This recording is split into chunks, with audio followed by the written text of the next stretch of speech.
Good morning grade 4 and welcome back to online lessons. I hope you had a super weekend. So today we are going through our first element of art and probably our second element because I know you boys are going to finish very quickly and then you're going to be wondering what to do. So we're going to do two elements of art today. First one is line and the second one is shape. So line is a very important part of art. A line can be real or imagined. So you guys can use your imagination. You've got amazing imaginations. I've seen some of it in the art that you've produced. It's very, very cool. So a line can be something straight. It doesn't have to be straight though. It can be a wiggly line. It can be all sorts of things as long as it's a dot that moves, okay? That's a good way of thinking about it. A line is a dot that moves. So if I'm holding a pencil and I draw something like that, that is a line. From start to finish, that's one line. Our brains are absolutely amazing and they're really good at connecting things and seeing patterns. So lines are very good in this way. We're going to be looking through a presentation now on lines, and then after that we're going to be looking through a presentation on shapes. And what a shape is you boys all know shapes from the lower grades: a circle, a square, a triangle. A shape is something where different lines connect. So if I have this thing over here, this is a brick, but this counts as one line, one line, one line, one line. 4 lines make one shape, okay? So shapes are made up of lines. They can be organic or they can be much more rigid. And in our PowerPoint, I'm going to tell you more about these different types of lines, forming shapes, different shapes. In art, we separate shape from form, so 3D, which is super cool, and we do that more in grade 5, but 3D is called form because it's got different dimensions. That's not important for today.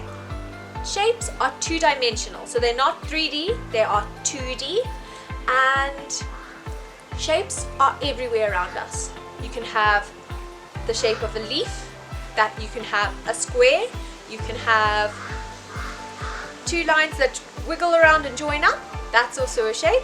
So shapes and lines, this is what we're doing today. We are going to have a quiz at the end, don't worry.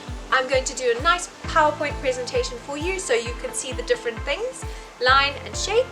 And this quiz at the end is 100% going towards your mark order, so please try very hard. I'm going to get all your results and print them out. This program is amazing, it allows me to do that. So I can see all your answers, print them out, mark them, and I will write your mark down in my book, okay? Sometimes Microsoft Form, marks it a little bit differently to how I would mark it, just because it doesn't always know all the answers, especially for long questions. So don't panic if it doesn't give you the right mark. I will mark all your things. I hope it does, but I will mark all your things and double check that the program has done the right thing.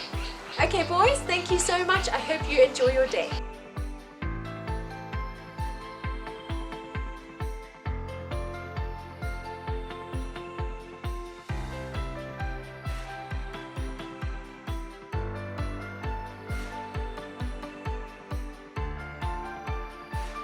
Red, yellow and blue. Do you remember what those are called? Those are our primary colors. And every single color can make you feel a certain way or can tell a different story. So if you think of green, what's the first thing that comes to your mind? Maybe the forest, a tree, I don't know, maybe a dinosaur, I don't know. So what's the first thing you think of when you think of the color green? What color makes you happy? What color makes you sad? So artists use color as a way of telling our story. So our painting is like a story, and the different colors tell you different things about your painting. For example, the sky. The sky is blue normally, but if it's sunset, it can be a whole range of different beautiful colors.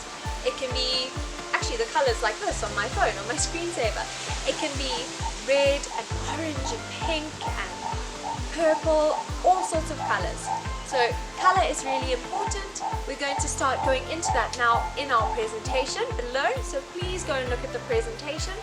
I will tell you a little bit about color. Remember, we learnt about the primary colors, the secondary colors, the complementary colors. I don't know if you remember, so it's all going in the slideshow just so we keep reminding ourselves what they are. And yes, I think that's awesome. So let's start with that. We'll do color today. Next lesson we'll do a different element of art. Okay, so grade 3, 4 and 5 are all doing this, but at different stages. So every year we will go back to this, refresh it and build upon it. Okay, so we're learning about it in grade 3, we're learning the basics, and then when we get to grade 4 we learn more, grade 5 we learn more, and in grade 6 we start creating our own artworks. So I'm very, very excited to go on this little journey with you boys, and yes, let's go and dive into color.